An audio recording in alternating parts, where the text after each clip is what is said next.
bersama aku Monica Fianita. Kalian semua gimana kabarnya? Dan buat yang baru jangan lupa klik tombol subscribe ya di bawah. Dan sesuai topiknya guys, hari ini kita bakal ngebahas dark tourism.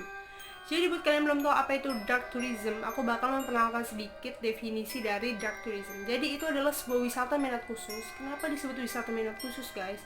Karena nggak semua orang bakal enjoy ataupun menikmati jenis wisata ini. Contohnya, wisata lumpur lapindo yang ada di desa Sidoarjo, Indonesia. Nah, itu kan bekas bencana alam, tapi dijadikan sebuah tempat wisata. Mungkin bagi orang itu kayak dark side gitu loh guys.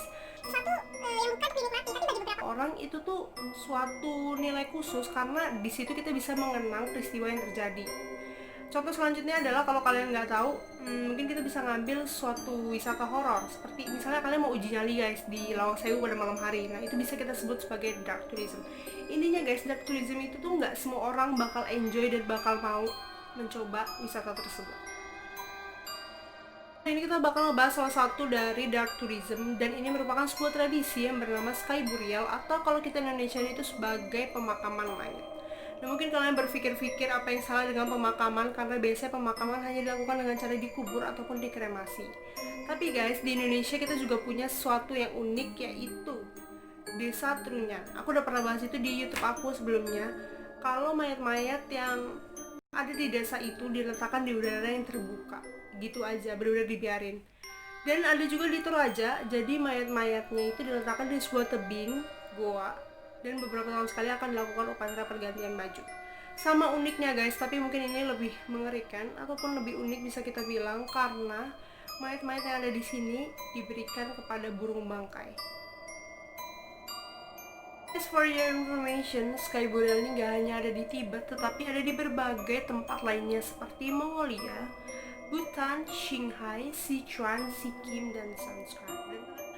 Dan aku mau ngasih tau kalian sebelum kita masuk ke sejarah ataupun ceritanya, kalau mungkin emang kita berbeda guys dengan cara ataupun tata cara ataupun prosesinya, tapi bukan berarti kita deserve kan buat menghakimi mereka.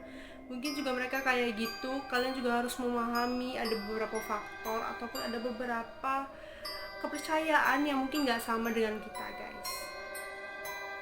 Jadi first of all kita bakal ngebahas kondisi geografisnya biar kalian tuh paham salah satu faktor ataupun alasan kenapa mereka melakukan upacara kematian yang bisa dibilang cukup mengerikan.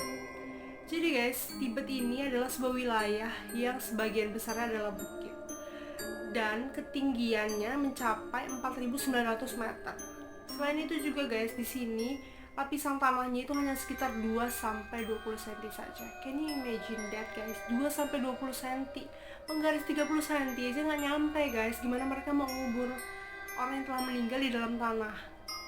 How can? Setelah itu guys, setelah lapisan tanah yang hanya 2-20 cm, sisanya adalah bebatuan yang sangat keras. Kalau mereka nggak bisa ngubur di tanah, mereka mau ngubur di mana guys? Di batu. Mungkin yang batu itu keras, tapi nggak mungkin ngubur di batu. Oke.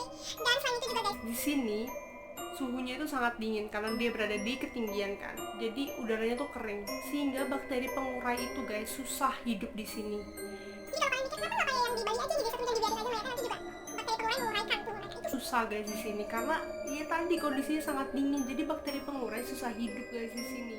Mungkin kalian udah mulai paham kenapa mereka melakukan prosesi pemakaman dengan cara memutilasi dan memberi makan kepada burung bangkai.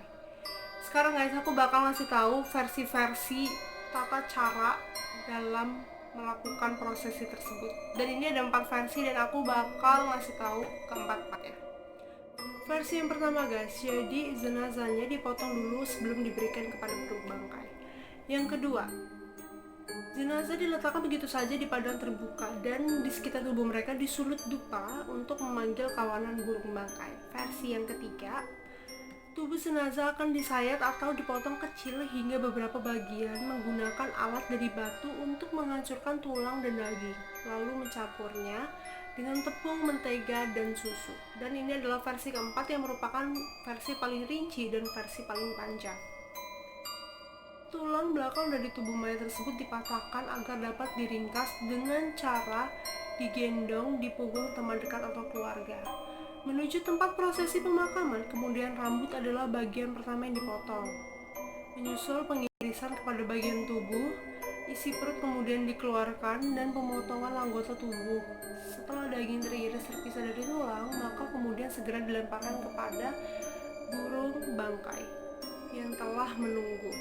Ketika dagingnya sudah habis dimakan, maka dilanjutkan dengan menumbuk tulang yang tersisa dengan palu, mengeluarkan otak dan dicampur dengan gandum agar mudah dimakan oleh para burung yang masih ada di tempat tersebut. Masyarakat yang berada di Tibet ataupun masyarakat yang melakukan sky burial ini mempercayai bahwa ini adalah bentuk amal terakhir yang bisa dilakukan di muka bumi. Jadi maksudnya adalah ketika tubuh kita tertinggal guys, ketika kita meninggal, kita tuh masih bisa memberikan kebaikan untuk makhluk lain. Nah, mereka mempercayai bahwa hal ini akan mempercepat proses reinkarnasi mereka. Buat kalian yang nggak tahu reinkarnasi, jadi reinkarnasi itu adalah sebuah kepercayaan yang mempercayai bahwa akan ada kehidupan lain setelah kita mati. Jadi misalnya seorang udah meninggal, nah dia percaya reinkarnasi, jadi dia tuh percaya bahwa dia akan terlahir kembali guys di dunia ini.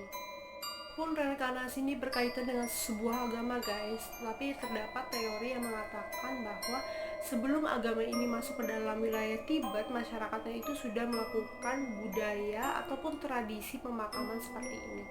Dan gak semua orang juga bisa melakukan upacara pemakaman seperti yang ada di Tibet ini guys. Contohnya adalah ibu-ibu hamil, ataupun anak kecil, ataupun orang yang mengalami kecelakaan ataupun penyakit. Kalian yang penasaran ataupun pengen tahu, bener-bener kalian pengen lihat videonya gitu, itu ada guys di YouTube, kalian bisa cari Sky Burial. Nah, aku tuh merekomendasi video yang pertama karena yang pertama itu nggak serem. Jadi kalian walaupun takut gitu, takut mutilasi ataupun takut daging darah, itu kalian gak bakal merinding gitu loh guys. Tapi waktu aku nonton yang bawahnya yang kedua, oh my god guys, aku baru buka itu dan aku wow, karena aku nggak bisa kan, maksudnya aku tuh nggak, kalau ngeliat kayak gitu tuh aku tuh bukan yang kebel gitu loh orangnya. Jadi kalau kalian pengen tahu dan kalian nggak cukup berani, kalian tonton aja yang pertama. Tapi kalau kalian tahu dan kalian berani, kalian coba tonton yang bawah-bawah itu, sepertinya nggak disensor ya guys. As information, jadi wisatawan yang kesini itu mereka nggak boleh mendokumentasi ataupun memotret video snapgram apapun itu, kalian nggak boleh guys, karena emang itu aturannya. Jadi ditaati kalau kalian mau berminat kesini.